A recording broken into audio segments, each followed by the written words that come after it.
इंसान है, हम आत्मिक स्थिति तो जानते ही नहीं, आत्मिक स्थिति की शान में रहना नहीं जानते। इंसान तुम काहे के हो? इंसान तो उन्हें कहेंगे जो आत्मा को जाने,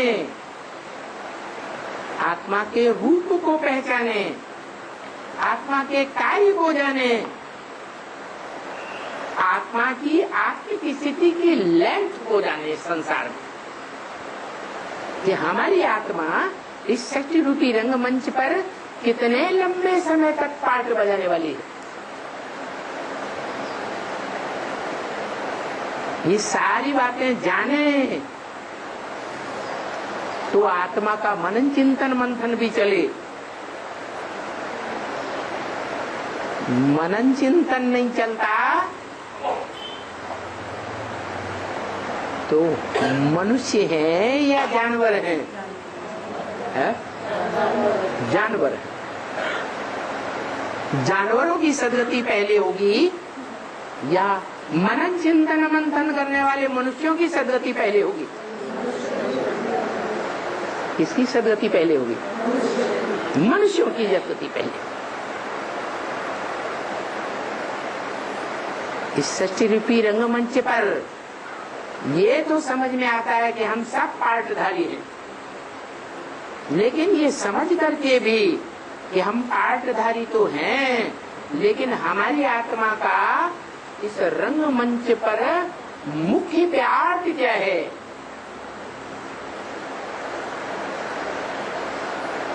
जन्म जन्मांतर हमने कौन कौन से चोले धारण करके बदल बदल करके क्या क्या पार्ट बजाए,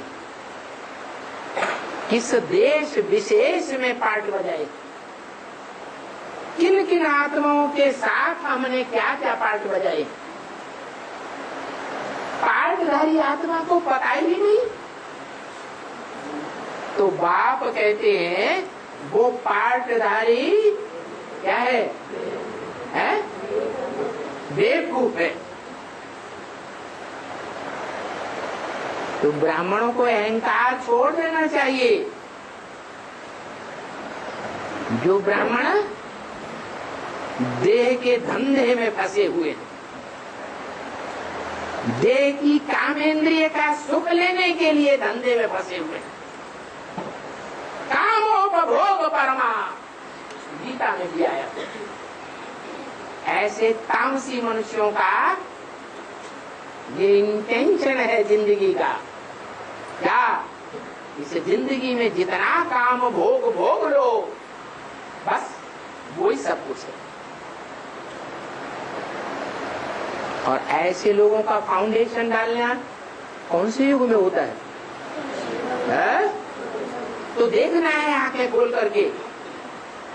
ब्राह्मणों की दुनिया में ब्राह्मण बनकर के भी हम ऐसी दुनिया का फाउंडेशन डालने वाले तो नहीं बन रहे हैं जिनका लक्ष्य जीवन का काम भोग है, कामेंद्रिय का सुख भोगने के लिए सारा धंधा गोरी करते हैं जिंदगी में।